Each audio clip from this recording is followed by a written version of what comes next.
Welcome back, squad. Must draft tight ends. Let's go.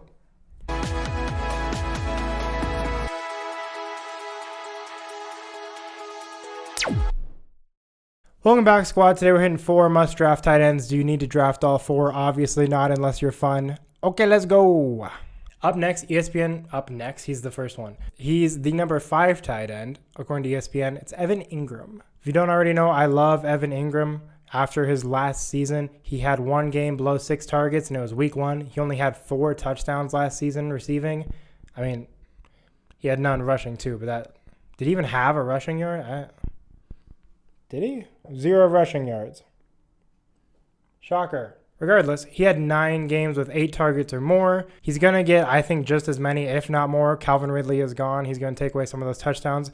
If Evan gets 2 more touchdowns this year, I love him. If he gets 1 more, I like him still.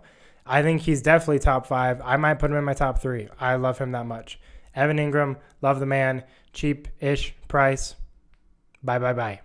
Up next, ESPN has him as tight end 4. It's Trey McBride. Kyler Murray came back in week 10. From week 10 on, Trey McBride finished as tight end 4, right where he's ranked right now, according to ESPN. If you do it by average fantasy points per game, he finished at tight end 3 last season, after weeks 10 on. McBride averaged 6.2 targets a game last season. After Kyler Murray returned in week 10, he averaged 8.3 targets per game.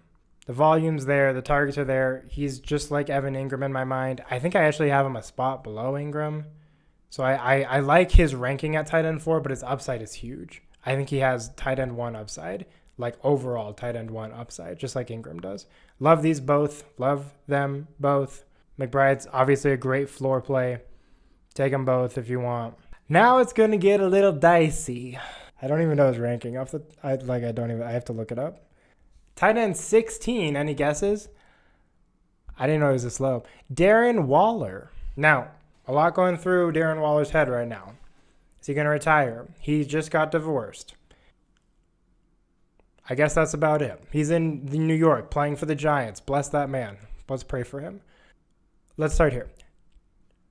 Future Justin, did he retire? Yes. Well, never mind. Dalton Kincaid, according to ESPN, tight end 8.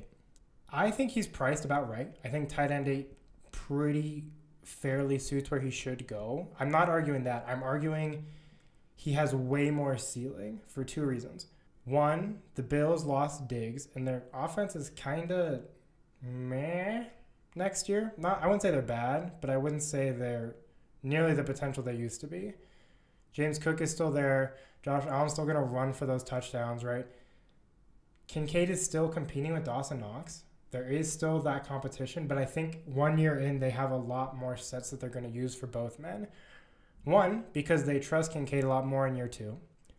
2, because I think they have to. By that I mean, name me like 3 wide receivers who play for the Bills. I'll start. Curtis Samuel. They just got Curtis Samuel, who's going to run 100 miles an hour and break his hamstring in like week 7. Khalil Shakir. I like Shakir. I'm actually a fan of Shakir. Will valid wide receiver.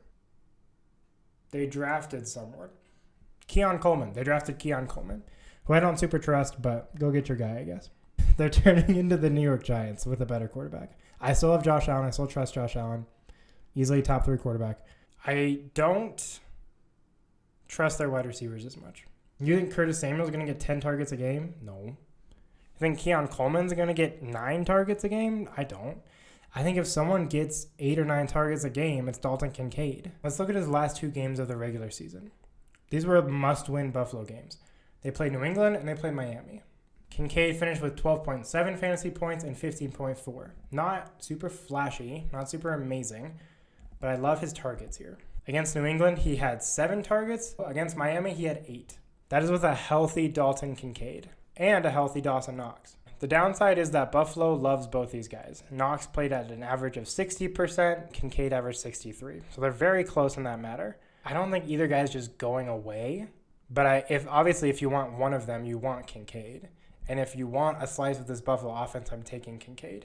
There will be some growing pains, and there will be some weeks when he's just not going to produce the way you want him to because he's not on the field. But if the 63 goes up to like a 70%, if it goes up 5% or 7%, I love him this year. And I will take the risk of him going up 5% as opposed to going down 5%. He finished as tight end 11 last season. He missed a game. He was a rookie. He's still splitting that with Knox. I think it's not unrealistic for him to go up 3 spaces. I don't think it's crazy to go up 4 or 5 spaces. I could see him as a top 6 guy. He finished 8th in targets at tight end last season. He averaged 5.7 a game, which isn't amazing, and I don't love that. But I'm putting my faith in the numbers going up slightly. Not dramatically. I'm not saying he's playing 90% of snaps. He would be a top 5 tight end if I knew that. The talent is there. Josh Allen is there. If I'm risking it for a biscuit, give me Dalton Kincaid. Anyway, let me know what tight ends you're in on this year and really out on this year. Want to hear what people think. We got running backs coming soon. Peace out, Girl Scouts.